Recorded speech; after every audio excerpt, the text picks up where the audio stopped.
On March 29th, a Russian cruise missile punched a hole in a government building in Mykolaiv, Ukraine, killing at least 35 people. The sea-launched Caliber cruise missile used in the attack also can carry a nuclear warhead.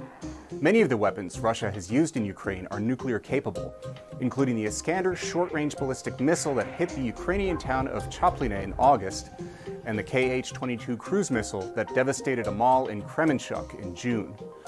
But experts say they don't know how big the warheads are that these missiles can carry. The bomb dropped on Hiroshima delivered a blast equivalent to 15,000 tons of TNT, or 15 kilotons. The weapons that might be used in Ukraine could range from less than a kiloton to several hundred kilotons. According to the Nuke Map website, created by nuclear historian Alex Wellerstein, if the Caliber cruise missile that hit the Mykolaiv government building had carried a 1 kiloton nuclear warhead, it would have killed more than 18,000 people. Within 700 meters of the blast, nearly all but the sturdiest concrete buildings would have been destroyed.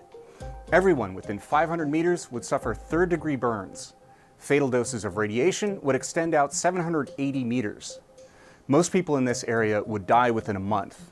Another 15% would die later of cancer.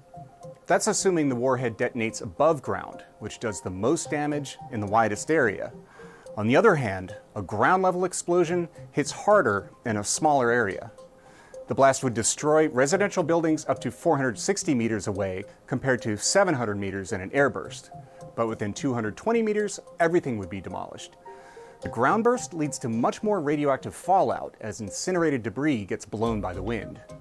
The extent of the effects depends on winds and weather. So that's what happens with a relatively small 1 kiloton warhead. If the Caliber carried a 10 kiloton warhead, the death toll from an air detonation would rise to more than 53,000 people. Fatal radiation doses would extend a kilometer from the blast.